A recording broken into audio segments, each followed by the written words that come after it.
Hello, welcome back to my YouTube channel. তোমরা সবাই কেমন আছো? আশা করি তোমরা সবাই অনেক অনেক ভালো আছো। তো আজ আমি মা কালীর করুণাময়ী একটা সুন্দর ছবি ড্রয়িং করেছি। তোমরা অবশ্যই পুরো ভিডিওটা দেখো এবং স্টেপ বাই স্টেপ দেখতে থাকো, এবং অবশ্যই এটা জানাতে ভুলবে না যে ছবিটা কেমন হয়েছে।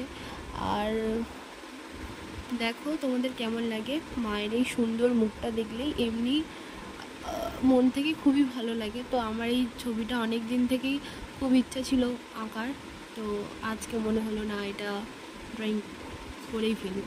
তো তোমরা অবশ্যই বলো কেমন হয়েছে, আর সবাই অবশ্যই কমেন্টে জয় মা কালী কমেন্ট করে যেও। By watching the full video.